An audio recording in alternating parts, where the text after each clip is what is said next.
Eu vou fazer uma pergunta para o Felipe Camargo aqui sobre o Byron Castilho. O que tem de novo? Eu confesso que eu estava o dia inteiro fora, não sei. O que aconteceu aí?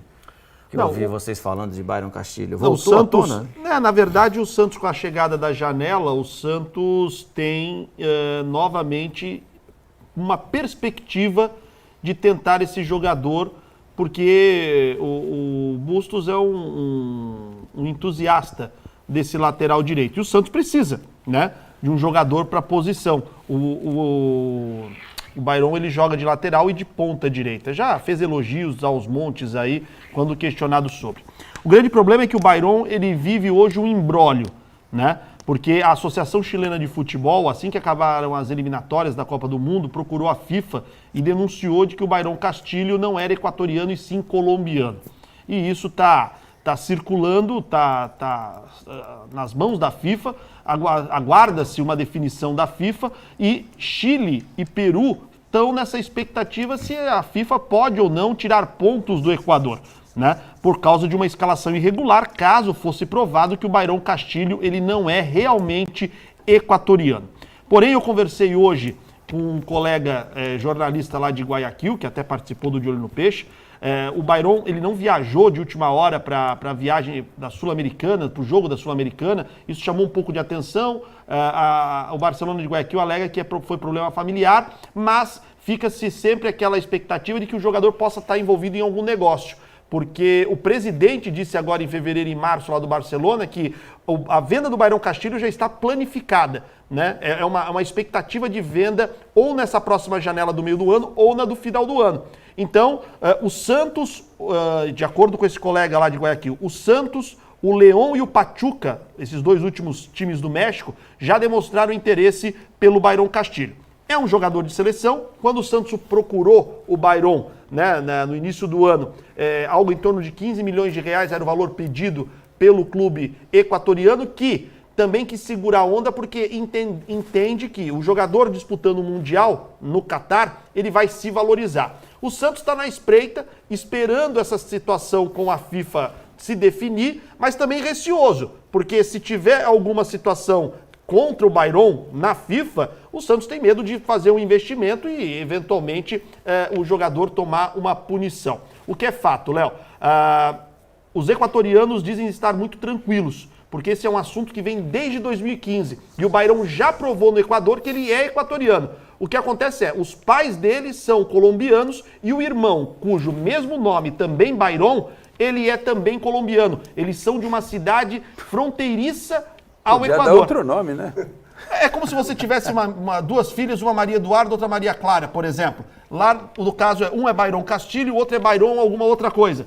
O outro Byron é colombiano, nascido em 1995. O Byron Castilho é de 1998 e conseguiu comprovar, depois de um longo período lá no Equador, que ele realmente nasceu no Equador. Então os equatorianos garantem que eles estão tranquilos e que não vai dar em nada essa tentativa da Associação Chilena de Futebol em melar a participação do Equador na Copa do Mundo. E o Santos só está na espreita. Tentativa de golpe, né, da Federação Chilena, porque o Chile não ficou nem em sexto, né? Ficou abaixo disso.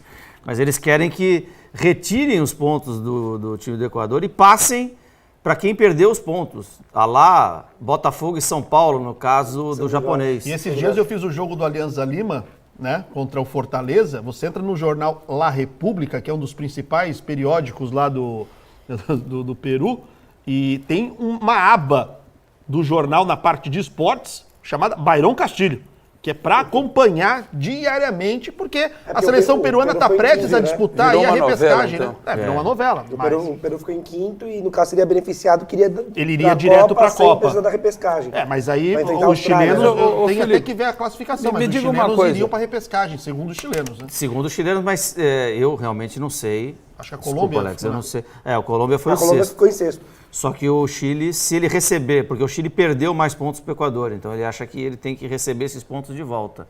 No Brasil não é mais assim, eu não sei como é que é na Conmebol. Então. No Brasil, para não haver esse tipo de denúncias, né, e os caras ficarem procurando e dando golpe, calote e virada de mesa, depois do Sandro Hiroshi, o time que faz a coisa errada, ele perde os pontos e ninguém ganha, porque aí não modifica o campeonato, né? Fala, Ninguém Alex. fica caçando pelo em ovo. Só um detalhe, o o Byron Castilho, ele pode ser punido individualmente ou essa punição é do Equador? Porque, veja bem, isso é uma falsidade ideológica. Sim.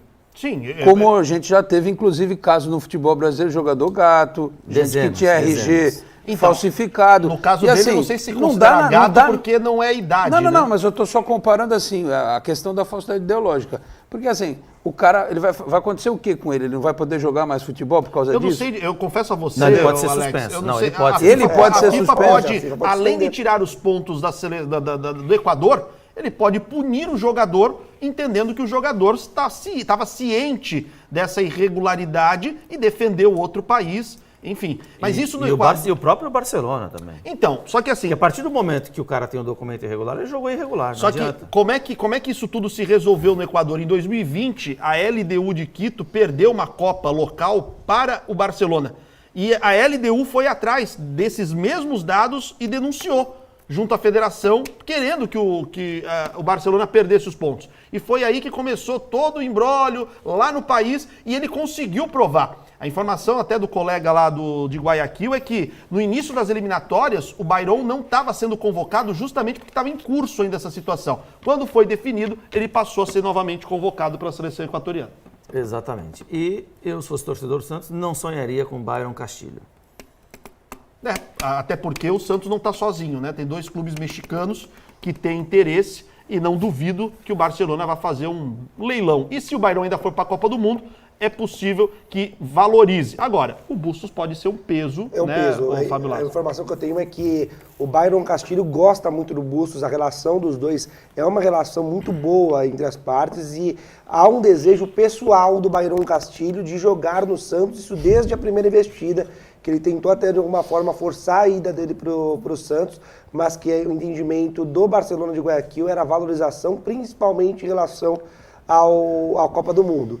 Depois dessas questões em relação ao Chile, às eliminatórias da Copa, começa-se a flexibilizar a opção de venda do Byron Castilho, principalmente por conta das investidas, tanto do Santos quanto dos 2 times mexicanos, pelo jogador. E aí a diretoria do Barcelona de Guayaquil passa a admitir o fato de negociar o atleta ainda nesta temporada. E o que poderia pesar é justamente a vontade do jogador de vestir a camisa do Santos, que é uma camisa mais pesada do que a do León e do Pachuca.